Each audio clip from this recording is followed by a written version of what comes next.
देश ने कर्मचारी संगठनों के आंदोलन देखे, मजदूरों की आवाज सुनी, महिलाओं के संघर्ष देखे और हाल के वर्षों में जनरेशन जी के युवाओं को अपने हक और भविष्य के लिए सड़कों पर उतरते भी देखा।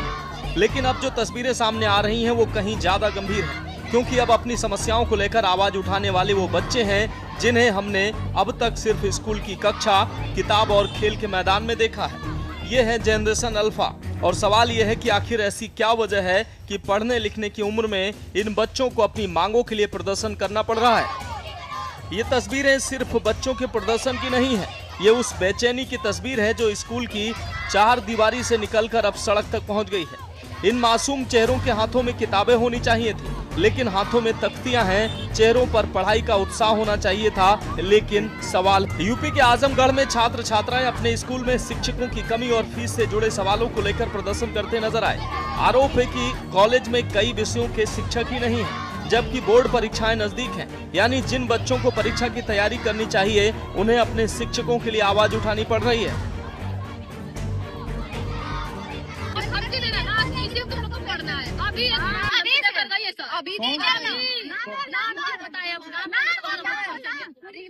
वो नहीं है कि तुम लोगों को इसी में पढ़ना है, चिल्लाओ नहीं, चिल्लाओ नहीं,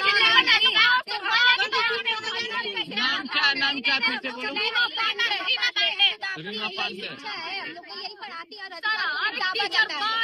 हम लोग किसी भी चीज के लिए आवाज उठाते हैं, हम लोग बोले हैं तुम लोग से इतना फीस के लिए इतना पैसा ले रहे हैं और छोटा सा साइन कर रहे हैं। फीस के लिए कैसा पैसा लिया जा रहा है? अरे सर फीस ले रहे लोग, 6 महीने का फीस लिया, उसे 812 रुपए। एडमिशन करवाए, फॉर्म लिए 650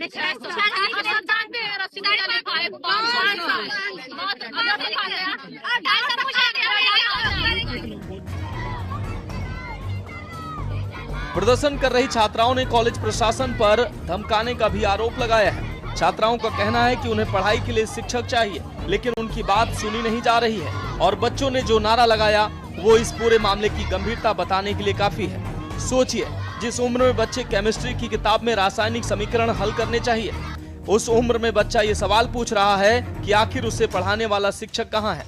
ये सिर्फ एक स्कूल की समस्या नहीं, ये उस भरोसे का सवाल है जो बच्चा अपने स्कूल और शिक्षा व्यवस्था पर करता है।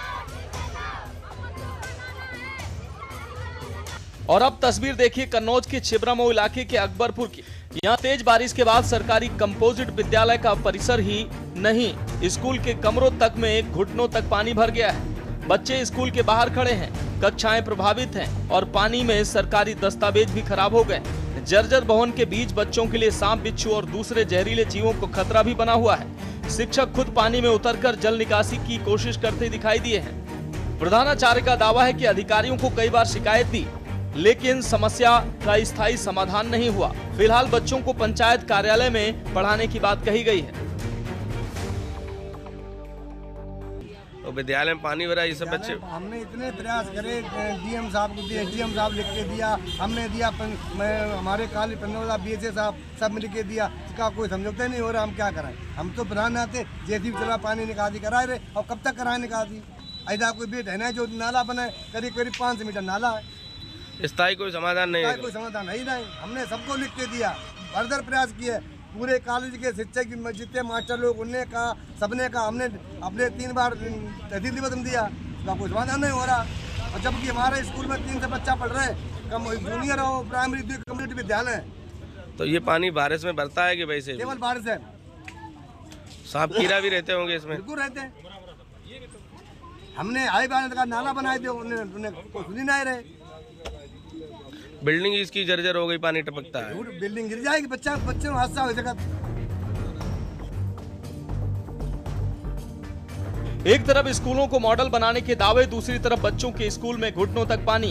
एक तरफ बेहतर शिक्षा की बात, दूसरी तरफ कहीं शिक्षक ही नहीं, कहीं बुनियादी सुविधाएं नहीं। तो फिर सवाल यह है कि आखिर बच्चों से किस भविष्य की उम्मीद की जा रही है? और ये तस्वीर सिर्फ आजमगढ़ और कन्नौज तक सीमित नहीं है। खटीमा, हमीरपुर, लखनऊ, देहरादून, जयपुर, अलवर और अब उज्जैन, देश के अलग अलग हिस्सों से स्कूली बच्चों ने अपनी समस्याओं को लेकर आवाज उठाने की तस्वीरें सामने आ रही। उज्जैन में छात्राएं अपने स्कूल को दूर नई बिल्डिंग में शिफ्ट किए जाने के विरोध में कलेक्ट्रेट पहुंच गईं। यानी बच्चे स्कूल जाने की सुविधा को लेकर प्रशासन के दरवाजे तक पहुंच गए।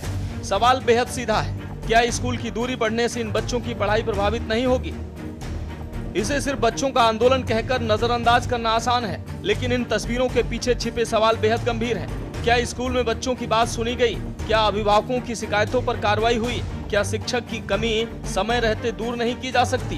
क्या सुरक्षित भवन और बुनियादी सुविधाएं बच्चों का अधिकार नहीं? ये वो पीढ़ी है जो स्मार्टफोन के दौर में बड़ी हो रही है, जिसने दुनिया को अपनी हथेली पर देखना शुरू किया है। जानकारी तक पहुंच पहले से कहीं ज्यादा है, इसलिए शायद ये बच्चे अब सिर्फ शिकायत करके चुप बैठने को तैयार नहीं, वो सवाल पूछ रहे हैं, अपनी बात कह रहे हैं और जरूरत पड़ने पर प्रशासन तक पहुंच रहे हैं। लेकिन यहाँ एक बात बेहद गंभीर है, बच्चों को आंदोलन करना सीखने से पहले व्यवस्था को बच्चों की सुननी होगी, क्योंकि बच्चे स्कूल से निकलकर सड़क पर अपनी पढ़ाई का हक मांगने लगे तो ये बच्चों की जीत या हार का सवाल नहीं, ये पूरी शिक्षा व्यवस्था के सामने खड़ा आईना है।